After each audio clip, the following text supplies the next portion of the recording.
nombre del Padre, y del Hijo, y del Espíritu Santo. Amén. Muy buenos días. Hoy es jueves 29 de junio del 2023 y la iglesia celebra la solemnidad de los santos Pedro y Pablo apóstoles. El Señor esté con ustedes. Lectura del Santo Evangelio según San Mateo. Gloria a ti, Señor. En aquel tiempo, al llegar a la región de Cesarea de Filipo, Jesús preguntó a sus discípulos: ¿quién dice la gente que es el Hijo del Hombre? Ellos contestaron: unos que Juan el Bautista, otros que Elías, otros que Jeremías o uno de los profetas. Él les preguntó: ¿y vosotros quién decís que soy yo? Simón Pedro tomó la palabra y dijo: tú eres el Mesías, el Hijo de Dios vivo. Jesús le respondió: dichoso tú, Simón, hijo de Jonás, porque eso no te lo ha revelado nadie de carne y hueso, sino mi Padre que está en el cielo. Ahora te digo yo, tú eres Pedro, y sobre esta piedra edificaré mi iglesia, y el poder del infierno no la derrotará. Te daré las llaves del reino de los cielos. Lo que ates en la tierra quedará atado en el cielo, y lo que desates en la tierra quedará desatado en el cielo. Palabra del Señor.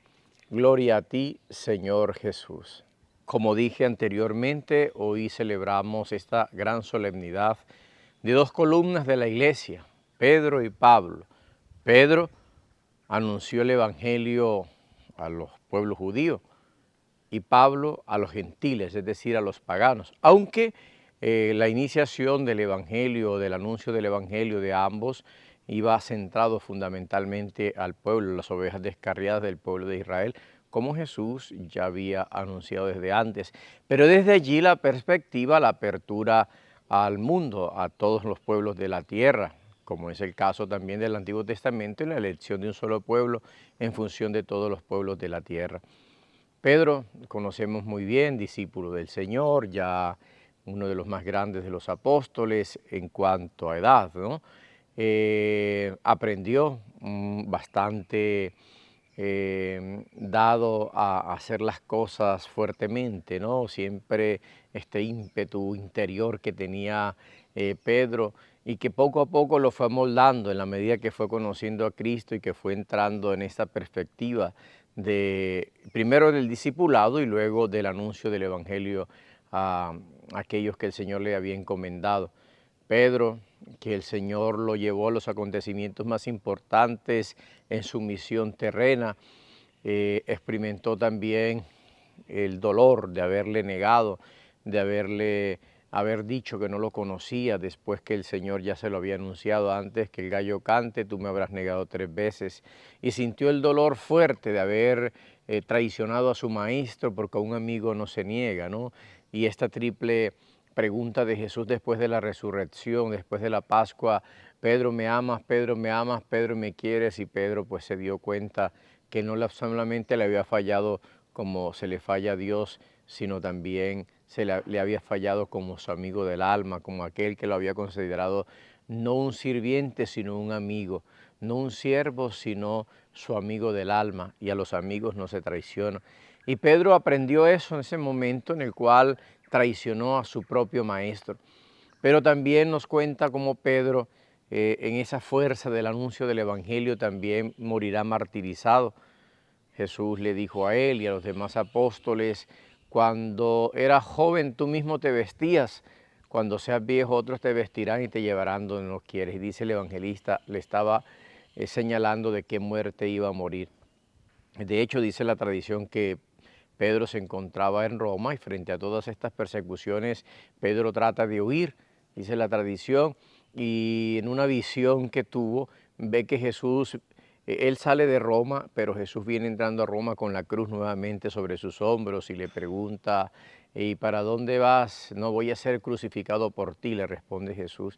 Y Pedro dice que regresó a Roma y luego fue martirizado con la cabeza para abajo. Lo hizo como una petición diciendo: yo no soy digno de morir como murió mi maestro. Y así entregó la vida Pedro, la gran columna de la iglesia. Tú eres Pedro, y sobre esta piedra edificaré mi iglesia, y las puertas del infierno no la derrotarán.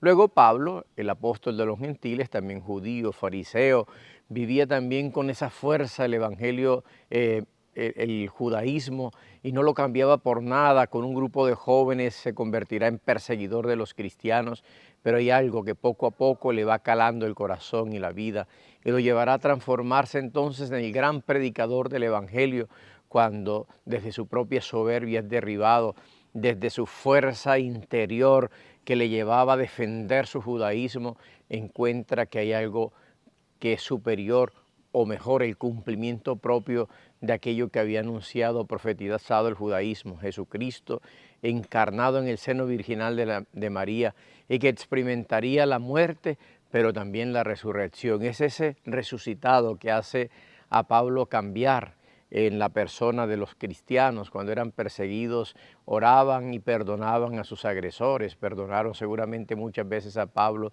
y esto le caló el corazón, que le llevó a convertirse. Y luego de anunciar a los judíos, dijo: ya que conste que quise anunciarles el evangelio para que ustedes experimentaran lo que yo experimenté, pero no quieren. Ahora me voy hacia los paganos, hacia los gentiles, y se convertirá entonces el apóstol de los gentiles. Gran predicador, gran testigo de Jesucristo, gran hombre que vivió en su carne también el martirio. Después de tanto tiempo de predicar, luego apelará al César para ser juzgado en Roma. Allí estará 2 años visitando a esas comunidades de Roma, anunciándoles el evangelio, y luego morirá también decapitado a las afueras de Roma, y allí entregó su vida por el Señor. 2 grandes columnas, Pedro y Pablo, sobre los cuales la iglesia se sostiene. Ojalá el Señor nos dé la gracia también de poder vivir como estos 2 hombres, siendo testigos de este amor que está en la iglesia, de esta misericordia que se comunica, pero que se experimenta en la iglesia de Cristo, la iglesia de Dios. Que el Señor los bendiga a todos en el nombre del Padre, y del Hijo, y del Espíritu Santo. Amén. Feliz día para todos. Aleluya.